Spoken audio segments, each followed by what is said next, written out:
IP of Bizarre Interest Productions, and funny thing happened. After the end of last week when I talked about the issues of doing weekly Beyblade anime reviews, episode 81 got subbed before Tuesday. So why didn't I upload something back then? Well, something's been awful for me this week and I'm trying to fix that ASAP. One of which being doing the most I can in the morning without getting tired, or at least doing a better job of setting myself up in the morning so I can do things later on in the nights. To be honest, I don't think the anime has been doing a bad job on the road to the CX Beyblades. The Star Battle, Pendragon's Loss, The Underground, Goldius, Chrome's Return, and Omega Shenanigans with all the underground stuff necessitated this. Heck, this is even the first time the anime has had a Beyblade release before its chapter was released in the manga, like in the Shuffle Battle Fest.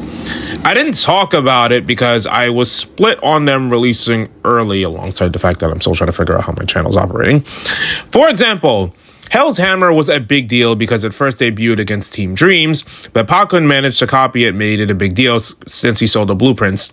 Debuting it in the anime would have made more sense that Pakun would find it easier to copy, but that he stole the data to finalize it, especially since we know that Bird would have won in that battle had Ichigo not set the level so high. But then there's Multi's situation where her choice to debut new Beyblades in a random Beyblade team tournament where everyone's watching gets a spotlight, but it weakens the impact when we've already seen what Wizard Rod is capable of. Though a valid counter argument in my head is that the build up in the early releases makes it all the more satisfying for Multi to get revenge on Pakun for what he did to Bird. As for Dran Busters, it's really dependent on the fight. I'd argue the debut against Rex and Queen was more funny and impactful, though if Cho was allowed to put up a fight, I wouldn't have minded it so much. But onto the episode itself. I like Bird and X getting the box downstairs, and if you read the manga, you know that they got the new Beyblades and they went to thank her and treated it like an early Christmas present, only for her to be gone because she went to challenge her sister, Shigeru. So for it to be a box of dress-up material for them to celebrate because Multi's having a withdrawal from overwork on crafting the base and getting high on her success is one thing, but Tenka dressed up as a freaking cake! Oh, that was hilarious. I don't care if anyone calls that thrill. That was so funny to watch. And I'm literally about to watch that again because it's always funny watching the serious character get put in a uncompromising situation they clearly don't want. Oh wow, even Bird is acting with taking such that ball of joy over there forced me to wear it. And then Tenka threatens to slash Exu.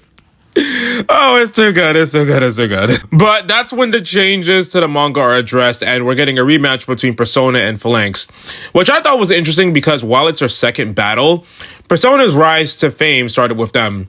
And by them, I mean X, who originally defeating Takumi, and they've grown since then. But it's an interesting conundrum to have since Tenka and Multi's gambit is basically bet all but one of their stars against all the Takumis if they lost. I originally saw the fight without the background information, so I was floored when I saw this in the sub. Side note, Tenka claiming Bird isn't a side character, but thinking he's still strong enough that Takumi could lose him is funny, because she doesn't know the full history behind Bird and Takumi's dynamic. Remember, she's only seen what they've been going through online and on TV. Plus, it also shows that Takumi's grown since he doesn't think Bird's weak.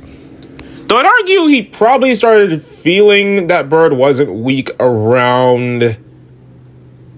Well, I was going to say before he had his meltdown and almost quit and Bird had to battle him. Yeah, I feel like that's fair because during the Phoenix Feather arc, he was more focused on his rivalry with Exu. Meanwhile, Bird kind of lost that fight against Phalanx. So Bird really should have put up a better fight in hindsight. They really should have had him get close to winning that one. Oh well. Anyway.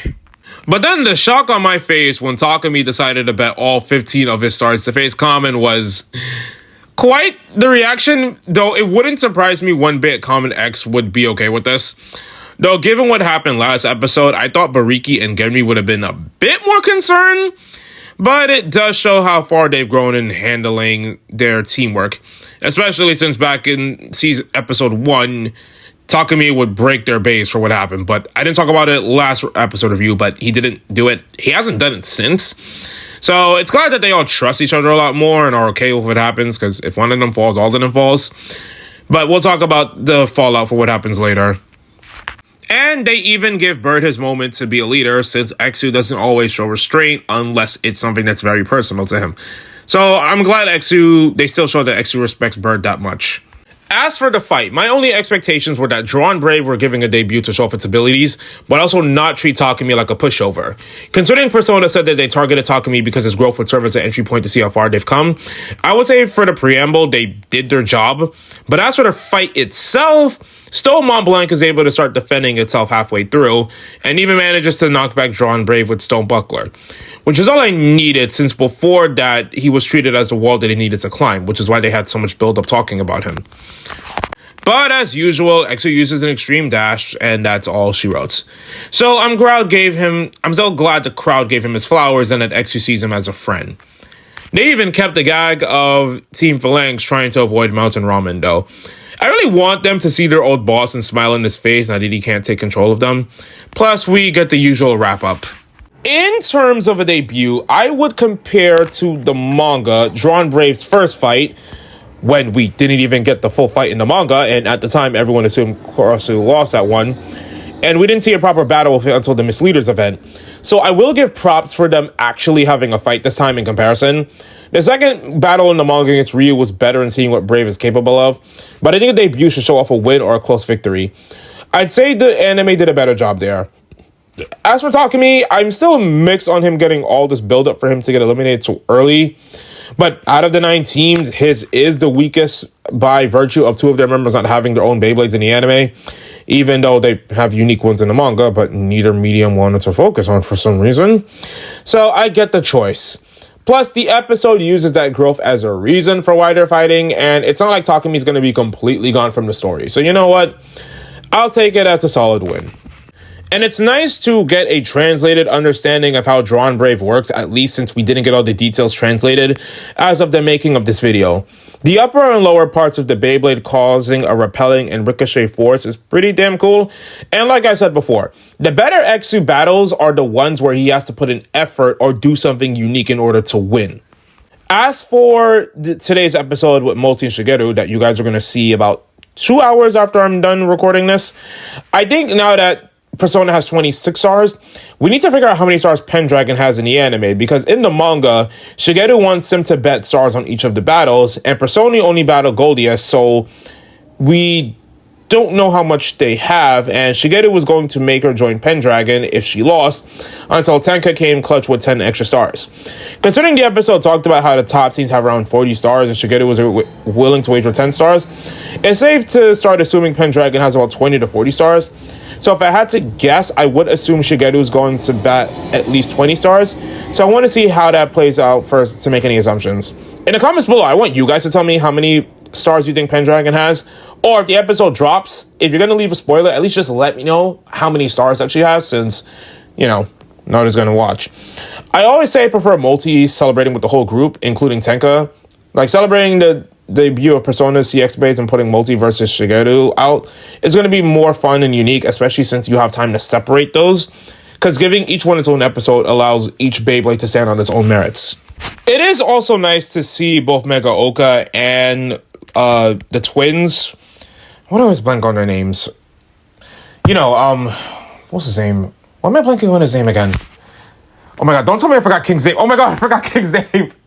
But yeah, it's nice to see them actually watch the battle, since those are the 3 people who helped Multi grow. Okay, does anyone else ever think when they see 2 characters who are basically related or basically act like they're part of like the same person with one brain cell shared into 2, that they treat them as 1 character instead of 2? Because I feel like I should treat them as 2 characters, even though they act the same, but you know what I mean. When you pride yourself on someone who watches the Beyblade anime and tries not to forget things and actually tries to remind people what actually happens, instead of saying misconceptions, but then you forget basic things like people's character's name, instead of actually looking it up and do the research ahead of time. This is why I only have 200-something subs. But yeah, I do want to apologize, because this was a video I really could have gotten out either Tuesday or Wednesday or Thursday, but yeah, I'm going to try to work on that, especially since I still have about 8 or so videos left to do for this month. The Nickelodeon vs. Capcom video, that will get done before the 31st. I am literally fighting everything to do so.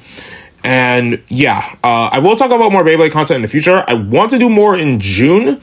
Though I still have a few more topics left to cover that I'll have to talk about in the future. But yes, I'm still going to be covering Beyblade X related topics. So yeah, that's all I have to say for the episode. I think it was good. Could have done a few things better, but I didn't hate it. I enjoyed it a lot. So let me know what your comments were. Don't try to leave too many spoilers if today's episode drops after you guys see this. And BIP of Bizarre Interest Productions signing off.